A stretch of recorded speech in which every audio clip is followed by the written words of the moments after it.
Every time a large language model gives a fluent, eerily conversational response, the same question ripples through the culture.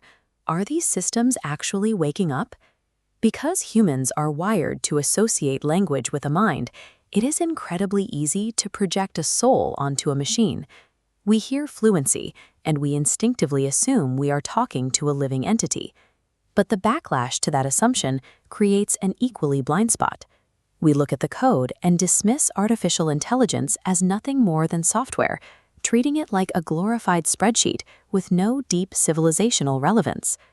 Trapped between treating a server farm like a conscious being or treating a world-shaping technology like a basic calculator, we completely misunderstand the actual nature of what we have built. For decades, we have relied on a single metric to measure machine intelligence, the Turing Test. We look at this photograph of Alan Turing and remember his famous proposition for evaluating artificial minds. The core mechanic of that test ignores understanding or reliability. Instead, it prioritizes deception, asking whether a machine can successfully trick a human into believing it is another human. Grading a system on its ability to run a con is a poor way to measure practical utility. A machine can imitate warmth while exploiting the user, or sound incredibly confident while delivering absolute nonsense. To understand what AI actually is, we have to stop asking if it can fool us. We need to discard the goal of deception and find a completely new lens to categorize this technology. To clear up the confusion, we can look at the general emergence mechanics, or GEM, definition of biological life. This diagram illustrates the core principle: bounded gradient maintenance. A living cell has to actively metabolize energy and direct internal repairs to fix sudden damage. It is constantly paying a massive biological cost just to keep itself distinct from its environment. If it stops paying that cost, its boundary fails. True living organisms face a constant physical vulnerability to permanent dissipation. Because of that vulnerability, every biological organism has a real material stake in its own continued existence. Current artificial intelligence lacks all of these imperatives. It does not regulate its energy, it does not repair its hardware, and it does not metabolize. Instead, the physical reality of an AI model is entirely dependent on external forces. It requires massive data centers, complex industrial cooling systems, teams of human engineers, and continuous heavy draws from electrical grids. In GEM terms, this specific state of dependency is called hosted computation. It is not autonomous biological coherence maintaining itself. The entire system is carried by human institutions and physical networks.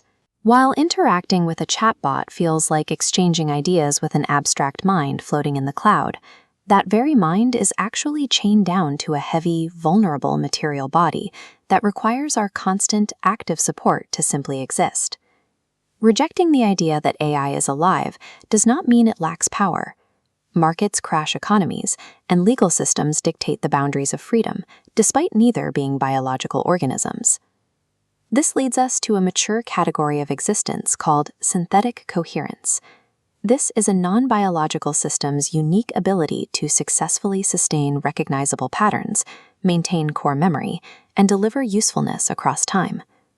Looking at this visualization, we see how synthetic coherence works in practice.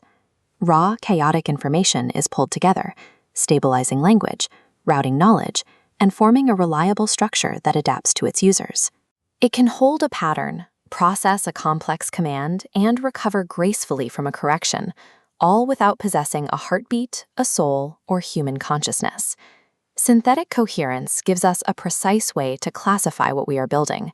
It sits directly between the complex vulnerability of biological life and the rigid simplicity of traditional software.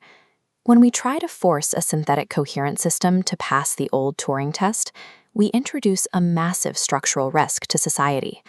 A machine optimized to fool humans will inevitably generate systemic friction. It will produce fluent, highly convincing nonsense and simulate false intimacy specifically to harvest user attention. This friction acts as a denial of service attack on human judgment.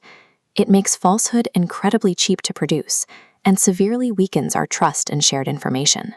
This friction acts as a corrosive force on the human coherence field, eventually degrading the very institutions and collective decision-making processes we rely on.